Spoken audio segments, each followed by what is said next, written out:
అందరికీ నమస్కారం. శ్రీనివాస్ చెప్పే కథలకు మీ అందరికీ స్వాగతం. ఇప్పుడు మనం వినబోయే ఒక కామెడీ కథ. ఓ ఎండదొర విన్నావా? రచన గోవిందరాజు మాధురి గారు. మరి కథలోకి వెళ్దామా? స్నేహితుల నివాసం. పెద్ద పెద్ద అక్షరాలతో బంగారపు రంగులో దగదగా మెరుస్తున్న అపార్ట్మెంట్ పేరు చదవగానే బోల్డ్ అంత పాజిటివ్ వైబ్స్ తనను తాకినట్టు అనిపించింది మేనేజర్ సాయికృష్ణకి. అన్యోన్యానికి, ఆనందానికి ఆదర్శనీయం స్నేహం. పాజిటివ్ ఆలోచనలు చేసే వాళ్ళందరూ ఒక చోట ఉండబట్టి తనకు అణువణువున పాజిటివ్ వైబ్రేషన్స్ తగిలాయని మళ్ళీ మురిసిపోయాడు సాయికృష్ణ. స్నేహితులందరూ కలిసిమెలిసి ఒకే అపార్ట్మెంట్లోని ఫ్లాట్స్లో ఉండటం వల్ల అలాంటి చోట తను అడుగు పెట్టడం తన పూర్వజన్మ సుకృతంగా భావించాడు. సోలార్ ప్యానెల్స్ ఇళ్ల రూఫ్ టాప్ మీద అమర్చబడే ఒక సోలార్ కంపెనీలో చేరిన 10 రోజులకే అపార్ట్మెంట్ అసోసియేషన్ వాళ్ళని కంపెనీ ఎండీ గారితో సోలార్ రూఫ్ టాప్ పెట్టడం గురించి అతను ఒక ముఖ్యమైన మీటింగ్ ఏర్పాటు చేయాల్సి వచ్చింది. అసోసియేషన్ ప్రెసిడెంట్ సెక్రటరీని కలిసి ఫ్లాట్స్లో అందరిని ఒక చోట చేర్చాలి, ఇంత పాజిటివ్ వైబ్స్ ఉన్న ప్రదేశంలో క్షణం చాలు విజయం సాధించడానికి అని ఆనందంగా చకచక అడుగులు వేశాడు అపార్ట్మెంట్ కాంపౌండ్లోకి సాయికృష్ణ. ఆగు ఆగు, ఎవ్వళ్ళకు వాళ్ళు లోపలికి వెళ్ళిపోతే సెక్యూరిటీ వాడెందుకు? లోపల వాళ్ళ దగ్గర సీసీ కెమెరాలు ఎందుకు? ఏ పని మీద వచ్చావు? ఎందుకు? ఎవరిని కలవాలో సంతకం పెట్టి లోపలికి వెళ్ళాలన్నాడు సెక్యూరిటీ అతను. చాలా హుషారుగా ఉన్న సాయికృష్ణ, మీ అపార్ట్మెంట్ అసోసియేషన్ వాళ్ళందరూ ఈరోజు మా ఎండీతో ఒక మీటింగ్ పెట్టుకున్నారు. మా ఎండీ వచ్చే లోపల నేను మీ ప్రెసిడెంట్ సెక్రటరీ గారులకి మీటింగ్ గురించి గుర్తు చేయడానికి వచ్చానన్నాడు. నిన్న మీ కంపెనీ కుర్రాడు పొడుగ్గా సన్నగా ఉన్నాడే, అతను వచ్చి పైన మేడ మీదంతా ఏదో టేప్తో కొలతలు వేసుకుని బాగుందని వెళ్ళాడు. మీరు వస్తారని చెప్పాడు. అందరికీ కుర్చీలు వేయాల్సింది నేనే, రండి రండి మా సెక్రటరీ గారిని కలుద్దురు అంటూ తనతో పాటు తీసుకెళ్ళాడు సెక్యూరిటీ అతను. బాబు నిజమేనా? ఏవో పలకలంట పైనంతా పరిస్తే ఎండ తగిలి మాకు కరెంటు బిల్లు ఉండదంట కదా, అదేదో త్వరగా పూర్తి చేసి పుణ్యం కట్టుకొని ఆయన 5వ ఫ్లోర్లో ఉన్న ఆయమ్మతో వేగలేకపోతాం. కరెంటు ఎక్కువ మేమే వాడామంటూ ప్రతి మీటింగ్లో గొడవ పెట్టుకుంటుంది. నా పెళ్ళాం తనింట్లో పని ఒప్పుకోలేదని మా మీద తెగ కోపం. ఎవరికి చెప్పుకోలేని కష్టాలు మావి. ఈ పలకల పుణ్యమా అని మా కష్టాలు తగ్గుతాయేమో. ఇప్పుడున్న సెక్రటరీ సారు మంచివాడంటూ వాళ్ళ ఇంటికి తీసుకెళ్లారు. సెక్రటరీ గారు సోలార్ కంపెనీ వాళ్ళు వచ్చారని అన్ని ఫ్లాట్స్ వాళ్ళకి ఫోన్లు చేసి మీటింగ్కి తప్పక రావాలని ఆహ్వానించడమే పనిగా పెట్టుకున్నారు. ఆయన ఫోన్ చేసి మాట్లాడుతున్న విధానానికి ఎంతో సంతృప్తి చెందిన సాయికృష్ణ మీటింగ్కి జనాలు రావడం ఖాయమని సంబరపడిపోయాడు. వాళ్ళు అడిగే టెక్నికల్ ప్రశ్నలన్నిటికీ తన ఎండీ టకా జవాబు చెప్పేయగలరు. ఆ తర్వాత కంపెనీ చేతికి అపార్ట్మెంట్ కామన్ ఏరియాకు సౌర విద్యుత్ పెట్టుకోవడానికి ఒప్పుకున్నట్టుగా ఆర్డర్ చేతికి చిక్కినట్టే అని మనసులో తెగ సంబరపడిపోయాడు.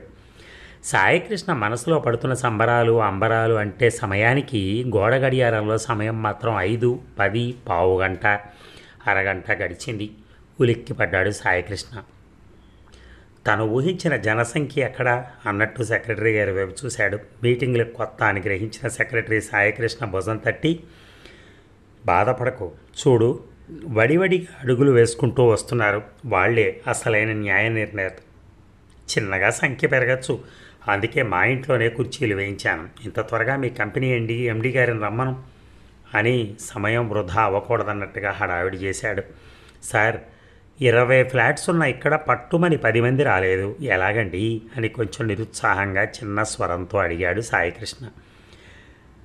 అన్నలైన వాళ్ళందరూ వచ్చినట్టే, బాధపడకండి, మీ సారు వాళ్ళ సందేహాలు తీరిస్తే చాలు, అదిగో మరో 2 ఆడవాళ్ళు వస్తున్నారు, రమ్మను మీ ఎండీ గారిని అని తొందర చేసేసరికి సాయికృష్ణ మనసులో ఎంత బాధున్నా తనకు మొట్టమొదటిసారిగా ఇచ్చిన మీటింగ్ పని, ఇంత తక్కువ మందితో మీటింగ్ అంటే ఆయన ఏమంటాడో అనుకుంటూ ఎండీకి ఫోన్ చేసి రమ్మని చెప్పాడు. ఆయన ఇదిగో వచ్చేసాను, మరో నిమిషంలో మీటింగ్లో ఉంటానన్నారు. ఎండీ రావటం, సెక్రటరీ కరచాలనం చేయటం, అందరికీ ఎండీని పరిచయం చేయటం, మీటింగ్లో నమస్కారం ప్రతి నమస్కారాలు ఉత్సాహంగానే జరిగాయి. ఉన్నవారిలోనే 2 మగవాళ్ళు చకచక కంపెనీ ఫ్లెక్సీ అప్పటికప్పుడు గోడకు తగిలించి ఎండీతో ఫోటోలు కూడా దిగారు. సెక్రటరీ అప్పుడే వచ్చిన ఎండీతో, సార్ మా అపార్ట్మెంట్ కామన్ ఏరియాకు మేము సౌర విద్యుత్ ఉపయోగించుకుందాం అనుకుంటున్నాం. మీరు మా కరెంటు బిల్లు చూసి మాకు చెప్తామన్నారు. మా వాళ్ళందరూ వచ్చారు. మీటింగ్లో టెక్నికల్ పాయింట్స్, ఎలాంటి ప్యానల్ వాడితే మంచిది, ఎన్ని కిలో వాట్స్ పెట్టాలి, ఎంత అవుతుంది, పెట్టుకున్నాక మాకు ఎన్ని యూనిట్లు వస్తాయి వివరించండి, గవర్నమెంట్ ఇచ్చే సబ్సిడీ కూడా వివరించండి, మా వాళ్ళు అడిగే సందేహాలు అడిగినట్టు తీర్చండి అని చెప్పి అందరి వంక చూసి ఎండీ గారిని మొదలెట్టమని అడిగారు. ఇక ఎండీ గొంతు సవరించుకుని మొదలెట్టబోయారు. ఇంతలో ఒక ఆవిడ చాలా హడావిడిగా లోపలికి వచ్చి, మీరేనా సార్ సోలార్ పెట్టేది? నాకు ఇంటి నిండా చుట్టాలు, అందుకే కొంచెం లేట్ అయింది, కూర్చోటానికి అసలు టైం లేదు. మన అపార్ట్మెంట్లో సోలార్ రూఫ్ టాప్ గురించి అనగానే తప్పదని అర్జెంటుగా చేసే పనులు మా చుట్టాలు ఆవిడకి అప్పచెప్పి వచ్చేసాను. నాకు ఒకే ఒక్క మాట శ్రద్ధ ఆలకిస్తే చాలు అంది. ఆవిడ ఇచ్చిన ఎంట్రీకి ఎండీ గారు కొంచెం కంగు తిన్నా చేసేది లేక, అడగండి అనగానే ఆవిడ వెంటనే అక్కడ ముందర వరుసలో మధ్య కూర్చున్న మరో ఆవిడని కూడా చూపిస్తూ, మా ఇద్దరి కోరిక మా అసోసియేషన్ మహానుభావుల చెవుల్లో ఊదాం. నేను వచ్చి చెప్తే మాకు ఒక తృప్తి. మీరు సోలార్ పెట్టే ముందు ఒక షరతు, మేడ మీద మా బట్టలు ఆరేసుకునే దండాలు ఎటువంటి పరిస్థితుల్లోనూ తీయకూడదు, అంతేనండి అంటూ అవతల ఆవిడని అడిగింది ఆవిడ. అంతేనండి, మా పిల్లాడి జీన్స్ బట్టలు ఆరేసుకోవటానికే ప్రత్యేకంగా ఏరికోరి పై అంతస్తు ఫ్లాట్ తీసుకున్నామంటే ఎవరో నమ్మరు కూడా అంటూ నవ్వుతూ చెప్పింది. జవాబిద్దామనుకున్న ఎండీ మాట వినకుండానే ఆవిడ సెక్రటరీ వంక గుర్రుగా చూసింది. ఎంత హడావిడిగా వచ్చిందో అంతే హడావిడిగా వెళ్తూ చక్కగా అందరికన్నా ముందరొచ్చి శ్రద్ధగా ముందర వరుసలో మధ్యలో కూర్చున్న తన స్నేహితురాల్ని గద్దలా తన్నుకెళ్ళింది. ఇదంతా నమ్మశక్యం కాల సాయికృష్ణకి. తను మొట్టమొదటిసారి తలపెట్టిన మీటింగ్లో ఒక ఆవిడ ఇలా హడావిడిగా రావడం ఊహించిన సాయికృష్ణ బెంబేలు పడిపోయి బేలగా చూశాడు సెక్రటరీ వంక. భయపడకు, నేనున్నా కదా అని ధైర్యంగా ఉండమన్నట్టుగా అతని వైపు చూశాడు. సెక్రటరీ గారు మళ్ళీ ఎండీ గారితో జరిగిన దాన్ని క్షమించమని అడిగారు. కామన్ ఏరియా కరెంటు బిల్లును చూసి, ఎన్ని యూనిట్లు కాలుతున్నాయి చూసి, ఎన్ని కిలో వాటిలో సోలార్ ప్యానెల్ పెట్టుకోవాలో, ఎంత ఖర్చు అవుతుందో సమస్తం చెప్పమని మళ్ళీ మొదలెట్టాడు. ఆ తర్వాత కావలసిన వాళ్ళకి వాళ్ళ ఫ్లాట్లుగా విడిగా పెట్టుకుంటే ఎంత అవుతుందో కూడా చెప్పాలని కోరారు. కంపెనీ అన్నాక ఇలాంటి కస్టమర్లు ఉంటారని తెలిసిన ఎండీ గ్లాసు మంచినీళ్ళు తాగి మళ్ళీ గొంతు సవరించుకుని వాళ్ళు ఇచ్చిన కామన్ ఏరియా కరెంటు బిల్లును చూస్తుంటే మరొక ఆవిడ గొంతు వినపడింది. సెక్రటరీ సార్, సోలార్ పెట్టడానికి నాకేం అభ్యంతరం లేదు, కానీ ఒకే ఒక్క విన్నపం. నేను పైన వాకింగ్ చేస్తాను, మీరు పెట్టేవి ఏవి కూడా నా వాకింగ్కి అడ్డు రాకూడదండి. అలాగైతేనే నేను డబ్బులు ఇస్తాను అంది. ఎండీ మోహన్ చూశాడు సాయికృష్ణ. ఎండీ సెక్రటరీ మోహన్ చూశాడు. సెక్రటరీ వాకింగ్తో పాటు టాకింగ్ కూడా ఉండాలి కదా, కనీసం ముగ్గురు స్నేహితులు నడవడానికి చోటు కావద్దు అంటూ ఆవిడని చూస్తూ నవ్వాడు. ఆయనతో పాటు మరో ఇద్దరు మగవాళ్ళు కొంచెం పెద్దగా నవ్వగానే ఆవిడ కోపంగా బయటికి వెళ్ళిపోయింది. అయ్యో, ఆడవాళ్లలో మూడో మనిషి కనుమరుగైందని బాధపడ్డాడు సాయికృష్ణ. ఇక సెల్ ఫోన్ మోగింది.